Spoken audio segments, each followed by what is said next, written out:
We're back on Sports 225. My guest is Mark Whitehead, a basketball official who, when we last left him before the break, was doing like all kinds of little conferences. But when did the break come when you made it to the so-called next level, a BCS conference, if you will? Well, really got two.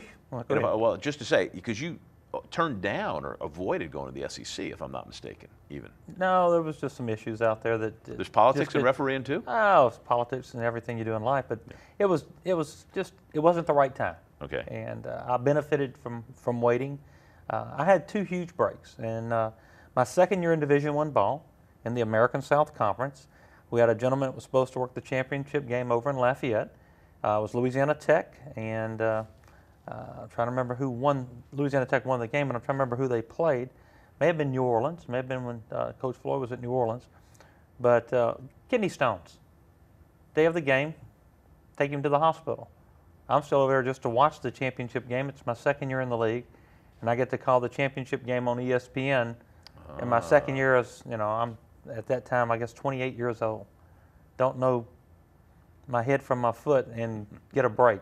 Thank you for choosing the correct body parts. And then in 1993 or 4, I was working in the Southwest Conference for Dale Kelly, who at that time was it was the I don't know if it was still the Metro or Great Midwest or Conference USA. I think it was the Metro again when some of the teams came back, and he had picked me up. It was my first year in the league, and a guy named Danny Hooker that played football with Archie Manning at Ole Miss, and had been refereeing for years and years and years, and he tore up a knee.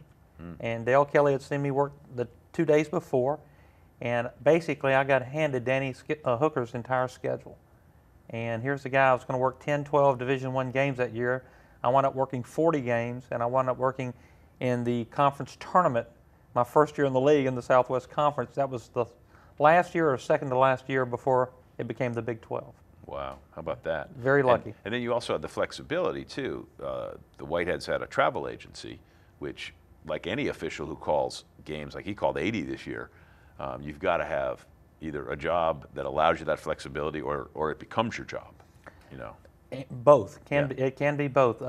Sometimes you feel like you're burning the candle at both ends, working full time and officiating almost full time. You really have to juggle your schedule. You have to have a family that's willing to support you because you're on the road a lot and gone a lot. Your job has to definitely be your number one priority, but you've got to find ways to try to work things out, because when you're assigned a game and you've told people you're available on that date and they went through the trouble of scheduling you a game, you better show up. Yeah.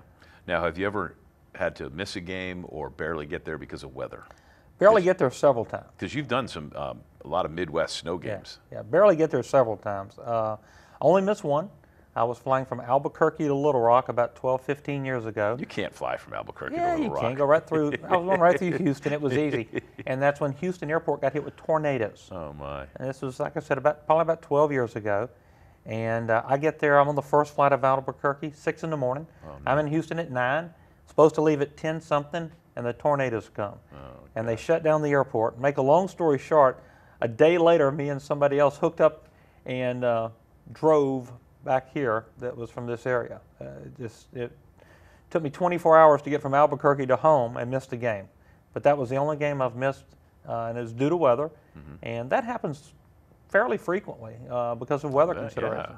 I mean, the schedule you guys keep, and then nowadays with guys doing, might be a Big East, I use that term loosely now, whatever it's going to be.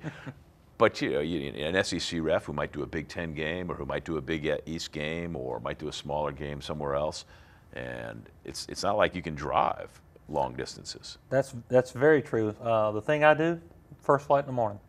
First flights usually go. The plane's usually in the night before. No matter how late it gets in, it's there. So I'm usually up at 4:30 in the morning, at the airport around 5 a.m. on a plane at 6 o'clock. And the good news is I'm usually in the next city before 10 a.m.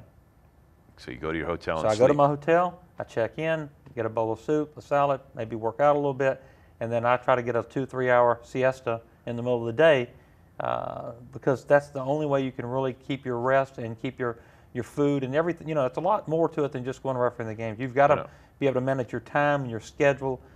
We handle all our own travel. We make all our own air reservations, hotel reservations, cars, everything. So you have to coordinate with the other two guys. It's, you become a CPA, you become a travel agent, you become a counselor. Especially if you got young guys. Well, not only that, but one of the guys calls it adult daycare. So it's called what college officiating is, which is kind of humorous. But at times, you feel like you're all the above. I really hadn't thought about it in those terms. And then the other part too is, and we were talking about this earlier, is health. When you travel that much in the winter, it's so easy to be susceptible to germs and colds and just feeling like crap, especially if you're in the upper Midwest.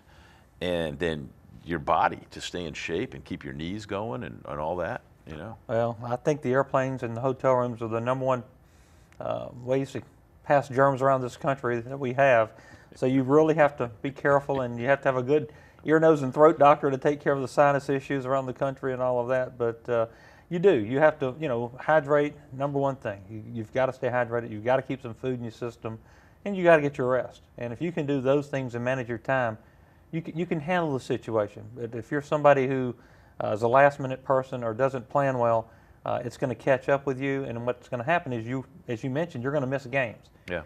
You miss too many, you won't be working anymore. Your supervisors, the leagues don't have time to worry about your schedule. They've got many other things to worry about than someone's schedule. So you need to be there, healthy, on time, and ready to work.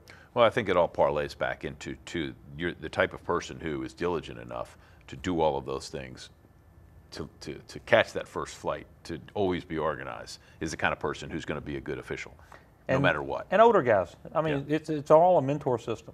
A couple of older guys really taught me well coming up.